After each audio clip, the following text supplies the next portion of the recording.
Fala pessoal, tudo bom com vocês? Fabiano aqui do Fábrica de Jogos e hoje eu quero falar sobre um problema que bate muito no iniciante, quem está começando a pensar num projeto, que é a questão de ideias, né?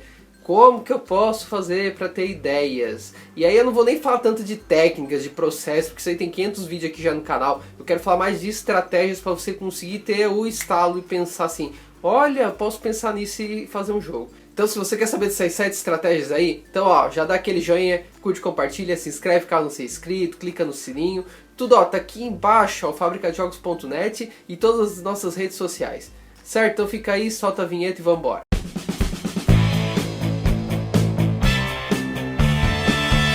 Quando a gente está nessa situação de pensar num projeto, o que eu vou fazer, que jogo que eu vou fazer, sempre bate a falta da ideia, né? E aí bate situações do tipo, como é que é, e o que eu faço? Daí tu fica paralisado, daí tu olha pro limbo assim, pro nada e pensa, e aí, né? E aí, campeão? Quando é que vai sair alguma coisa disso aí? Basicamente, né? É isso que a gente faz. E aí também às vezes a gente dá uma coisa meio poetizada assim, né? Meio, né? Ah, eu preciso de uma inspiração.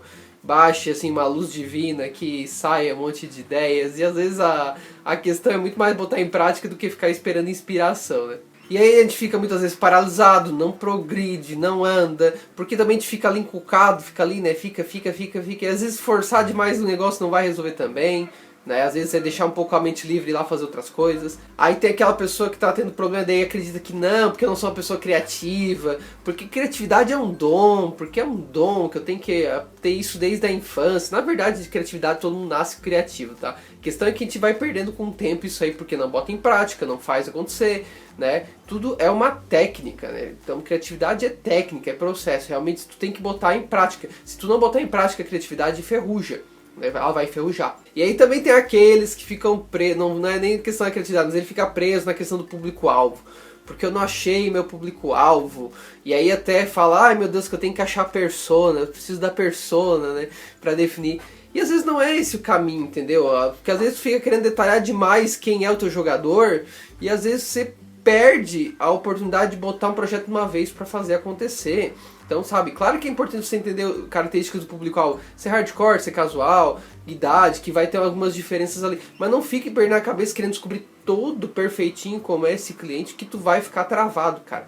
E vai impedir as tuas ideias serem desenvolvidas e a tua criatividade. Isso são situações que eu citei aqui, gente, são muito comuns quem tá nessa trava de ideia pra pensar num projeto de jogo. Eu mesmo já tive essa época de ficar travado e tal. E uma coisa que me fez resolver isso muito foram essas 7 estratégias que eu vou explicar aqui pra vocês. E muitas delas, cara, assim, ó, de coisas que às vezes eu tinha que fazer rápido, cara, não dava pra pensar. Muitas vezes nós tínhamos ali a empresa e nós tínhamos jogos customizados, então às vezes para fechar um negócio a gente tinha que fazer muita prospecção, fazer muita proposta, né, de jogo para clientes. E muitas das propostas que a gente fez, cara, não foram para frente, não fecharam. Só que tinha que ser rápido. Então uma proposta de jogo, muitas vezes eu tinha 2, 3 dias úteis para fazer um conceito, uma proposta, apresentar para o cliente, possível, né? Cliente, nem era cliente ainda. Pra fechar, sabe? Era pouco tempo. Então imagina se eu ficasse lá, pensando na inspiração, pensando no que eu vou fazer. Ah, meu Deus, hoje eu não estou num dia. Não vai rolar, cara. Sabe? Tu tem que ter alguma estratégia, alguma forma que tu consiga dar aqueles cliques, aqueles starts, e aí funciona muito bem. Fato é que se tu ficar pensando demais, tu vai travar mais ainda. Então tu tem que às vezes dar uma relaxada, dar uma descansada, que também te ajuda nessa estratégia. Só que não é sobre essa estratégia que eu vou falar, eu vou falar sobre outras 7 que podem ajudar você, que são caminhos para quem está começando. Uma coisa, a primeira dica que eu sempre dou é: alimente-se de fontes inspiradoras, se alimente de coisas que mexam com a sua criatividade. Esse é o primeiro passo, é a primeira lição. Por exemplo, quanto tempo você não lê um livro? E eu tô falando de livro de ficção, não tô falando de livro técnico não, tô falando de livro de ficção, que muita gente diz que não serve pra nada. Que livro de ficção não serve pra nada, tem que ler livro técnico, tem conhecimento. Só que o livro de ficção, ele vai te desenvolver muito mais a tua criatividade, a tua imaginação, que é o campo fértil de poder ser criativo, gente. Você entende isso? Você percebe isso? Então a leitura de ficção, ela ajuda muito nisso. E eu falo da leitura, gente, por quê? E eu vou falar mais uma coisa, leitura de livro sem imagem, tá? Sem fonte desse tamanho, e sem imagem principalmente, tá? Por quê? Porque aí, ó, tu tá trabalhando a tua mente aqui, ó, pra criar todo aquele processo e imaginar o que tá acontecendo ali. Então a leitura, gente, é fundamental. Por isso que eu falo da leitura, porque outras mídias, tudo bem, pode até inspirar um filme, uma série, uma história em quadrinhos, só que eles já te trazem coisas prontas, entendeu? Na leitura não, você vai ter que imaginar, você vai ter que forçar o seu cérebrozinho aqui, ó, a imaginar isso aí. A leitura é um ótimo exercício para que você consiga desenvolver tua criatividade, tua imaginação. Tem outras formas? Tem, brincadeira, artes, tem um monte de coisa que tu pode fazer atiçar a tua criatividade. E que às vezes é até um alívio para aquele momento que tu tá ali pensando na ideia, tal. Daqui a pouco, pá, vem o estalinho, né? E aí tu consegue ter aquela ideia que tu queria. Porque tu também tem esse momento. Então é importante isso, se alimentar de fontes, de referências, constantemente. Porque daí você vai ter um repertório tão interessante que daqui a pouco vai vir a ideia interessante. Você vai dizer, pô, eu posso fazer assim. E aí começa a rolar o negócio. Uma outra forma também de estratégia é você buscar pesquisas de mercado. Que tem aí, gente, algumas bem populares, como Pesquisa Game Brasil, que eu já citei várias vezes aqui. A da Newzoo, que sempre sai alguma coisa. Então veja essas pesquisas que geralmente elas te dão dados de que tipo de jogo tá mais saindo, que gênero, público-alvo. Cara, e aí ali você pode ter uma base. Não tô dizendo que é uma regra absurda, que absoluta, né? Mas é uma regra que pode te ajudar a dar esse direcionamento. Então, opa, jogos de plataforma tá saindo mais? Opa, como é que eu vou pensar então? Vamos analisar jogos de plataforma que tem aí hoje? Ah, tá. Ó, eu posso fazer um jogo de plataforma diferente, então pensar de uma forma diferente que ninguém fez. E aí tu começa a trabalhar a inovação. Tem muito jogo aí, gente, que olha quantas coisas diferentes criaram em cima, né, de jogos que já existem, né, que agregou aquele elementinho a mais, né, e aí fez a diferença. Então, às vezes é isso, sabe?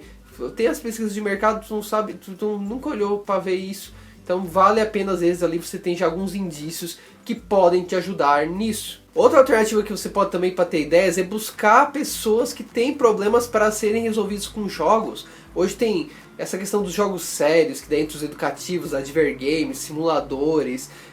Cara, é um terreno muito fértil para que você tenha pessoas com problemas que você pode buscar resolver com games.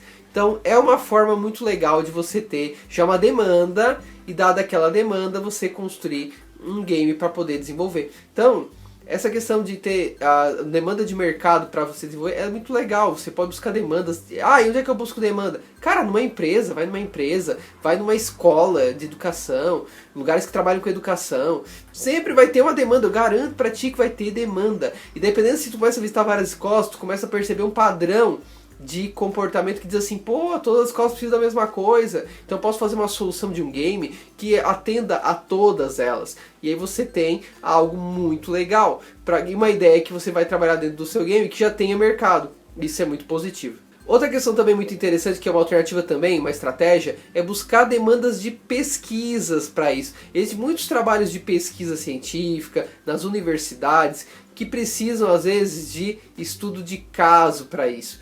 Então é uma forma legal. Outra coisa também, às vezes as universidades também têm trabalhos de extensão. E às vezes precisam de alguém lá para fazer um jogo para isso, né? Então é interessante, você vai lá investigar isso. Dentro dos laboratórios, dos grupos de pesquisa, dentro das formas de extensão que existem dentro de uma faculdade, uma universidade. Muitas delas oferecem essa abertura, porque querem esse tipo de parceria também, né? Claro que tem as que não querem, tem professor que não vai querer nada com nada. Normal, gente, como qualquer área, tá? Tem gente que vai ser mais aberta e vai ser menos aberta. Mas vai de você ir lá buscar esse tipo de demanda. Às vezes é uma demanda sua também, né? Tem que fazer um TCC, ó. Aproveita o TCC e faz um game, por que não? Né? Mas às vezes tem uma demanda lá carente, precisando de alguma necessidade nesse sentido. E aí você consegue atender mediante um game. E a outra estratégia, é claro, né? De buscar a demanda de alguém, independente de ser para pesquisa, ser para resolver um problema. Busca uma demanda de alguém que precisa. Visita a empresa, começa a conversar com as pessoas e falar sobre, pô, eu tô querendo fazer um jogo para ajudar alguém, né, em alguma característica. Cara, tu não sabe o poder que é conversar com as pessoas sobre o teu interesse. Sabe aquela questão do quando tu vai comprar um carro e tu bota isso na tua cabeça, quero um carro, quero um carro, quero um carro. E aí tu começa a ver que, nossa, como comecei a ver tanto carro, tanta oferta de carro agora, né? Que fantástico, né? Nunca tinha visto essa loja aqui de carro agora. Olha, tem um carro, por quê? Sabe por quê? Porque tu manteve o foco. O foco é o carro. Então mantenha o foco de achar um jogo, uma ideia de jogo, que tu vai ver como vai aparecer. E comece a falar isso para as pessoas, tu vai ver como vai aparecer ideia de jogo, vai aparecer oportunidades de fazer jogos. Só pelo simples fato de ter o foco e de começar a discutir, falar e compartilhar isso com as pessoas que vocês estão à sua volta. E quando eu falo à sua volta, não é só presencial não, é pela internet também. Você vai ver como vai aparecer propostas que você pode pensar, pô, essa aqui não serve pra nada, não gostei, mas essa aqui, pô, que legal. Esse é o caminho. Então veja como funciona isso. Então é uma forma de... E tu não fica parado, entendeu? Tá sempre se mexendo e se mobilizando para fazer acontecer. A sexta estratégia também que você pode tentar é definir um tema que você quer trabalhar e fazer brainstorming sobre esse tema. Então pegar um grupo de pessoas, fazer ideias, levantar ideias, palavras, expressões sobre aquele tema. Daqui a pouco tu vai vendo que tu vai perceber assim, pô, isso aqui é um power-up, isso aqui dá um personagem, isso aqui é um cenário de um jogo. Opa, peraí, isso aqui já... E daqui a pouco tu começa a fazer as conexões e aí vê que, nossa, isso aqui dá um jogo, cara, isso aqui é um jogo diferente. Foi assim que a gente começou com o nosso jogo também, quando a gente ganhou o prêmio do Mobile Fest de aplicativos móveis, das corridas dos espermatozoides, né? O Sparrow Race. Foi assim, a gente começou a fazer um brainstorm, jogo de corrida, carrinho, nananana. Daqui a pouco tá chegando, tá, mas carrinho, por que não corrida do espermatozoide? E saiu esse negócio, que a gente começou a falar de besteira, daqui a pouco surgiu corrida do espermatozoide. E, cara, saiu o jogo, a gente foi premiado nesse prêmio da Claro na época, sabe? Um jogo que foi gerado por um brainstorming, baseado num tema que era jogo de corrida. Então daí saiu o game. Isso foi num ônibus, cara. Então foi num ônibus conversando com meu amigo, né? Inclusive vocês devem conhecer o Felipe aqui do Fábrica de Jogos também. Então, sabe, foi assim que começou. Foi assim que veio a ideia. Então é a questão da mobilização. E aí como é que eu vou ter essa ideia de tema? Cara, olha a concorrência. Que tipo de jogo que eles estão fazendo? Outra, Game Jams, cara. Quanto jogo legal saiu de Game Jam? E Game Jam te dá tema pra isso. E te dá o tema, e do tema tu desenvolve um game. Quantos jogos viraram comerciais saindo de Game Jam? Então, sabe, Game Jam é um terreno muito fértil de temas que você pode trabalhar brainstorming e fazer acontecer. Por que não? Só nessa questão aqui de falar sobre definir temas, já falamos de observar a concorrência, né? Ver o que está saindo mais.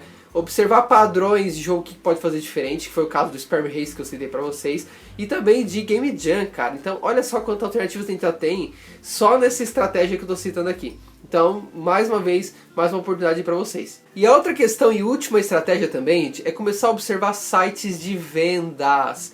E observar algumas coisas. Por exemplo, que tipo de jogo está mais saindo? Quais são os jogos que estão ali contidos naquele portal? Qual é a plataforma que foi desenvolvido? O que as pessoas estão comentando sobre aquele jogo? Que daí tu já tem indícios do que tipo de mecânica, muitas vezes, do tipo de interesse que o jogador teve por jogar aquele jogo. E quando ele reclamou também, falou mal, também evitar aquilo que ele está falando de errado que foi feito naquele game. Então você, num site de venda de jogo, pega uma Steam, pega um portal, um Google Play, você começa a observar ali, olha só, esses jogos estão mais vendidos. Por quê? É por causa da marca, da franquia? Ou porque esse jogo traz algo de diferente? Mas e o que ele traz de diferente? Ah, esse tipo de jogo está tendo mais saída? Ah, então olha só. Por exemplo, uma coisa que está sendo muito em voga agora, os jogos hiper casuais, né? Tá em moda, cara, esse negócio aí tá assim, ó, tá saindo muito. Será que às vezes não posso pensar num jogo hiper casual? Então, sabe, tu começa a se questionar e pensar sobre isso. Ou então, vai ser um jogo de... vai ser um Endless Running, tá, mas o que eu posso fazer diferente que os outros Endless Running não fizeram? Então tudo são coisas que a gente vai se perguntando. Porque vai buscar o mercado, gente. Se lá no mercado tem vários jogos desse gênero, e tem a venda, muitas vezes já estão até pagando por isso, cara, certeza, porque tem público. E principalmente as empresas grandes, tu acha que eles iam botar dinheiro num jogo que não ia trazer retorno pra eles? Então pega esse jogo de empresa grande, e que não seja assim um personagem, né, muito conhecido, tipo Sonic, Mario, sei lá, e vê por que, vê o porquê que eles estão lançando esse tipo de produto. Que aí você vai ter noção do que tem mais saída. Se essa empresa grande está investindo num tipo de produto como esse, é porque tem mercado. Então isso já é um indício para eu pensar sobre isso. E claro que ter ideias, você pensar ideias, discutir a viabilidade de uma ideia, ser responsável pelas ideias que vão ou não para o projeto, é uma responsabilidade do game designer, é uma habilidade, é um atributo que o game designer precisa ter para que você possa ser um ótimo game designer. Então, ó, se você quer saber essa e mais 17 outros atributos, ó, tá vendo esse livro aqui, ó? É um e-book gratuito que eu criei, falando sobre 18 atributos para você ser um ótimo game designer. Você vai lá, ó, aqui abaixo da descrição do vídeo tem um link para você fazer um pequeno cadastro ali muito rápido e de graça receber esse livro, que vai falar um pouco sobre essas características de um game designer ótimo aí para você se aprimorar e saber, além dessas características das ideias, outras também características que são fundamentais para você ser um ótimo game designer. Certo, gente? Então esse vídeo aqui foi um pouco sobre essas 7 estratégias que eu uso para ter ideias de jogos, de projetos de jogos. E você pode também deixar para mim aqui nos comentários a sua ideia também de como você faz para ter criatividade, buscar ideias para os seus projetos de games. Deixa aí para mim também nos comentários o que você faz, experiências que você já fez, o que tu já fez dessas estratégias que eu já apresentei aqui também, você pode deixar. E claro, ó, dá aquele joinha, curte, compartilha, se inscreve caso não seja inscrito, clica no sininho para receber notificações quando sai vídeo novo. Acesse fabricajogos.net, tem bastante material legal. Lembrando que todas as redes sociais estão aqui abaixo na descrição do vídeo. Beleza? Então tchau pra vocês e até o nosso próximo vídeo aqui no canal do Fábrica de Jogos.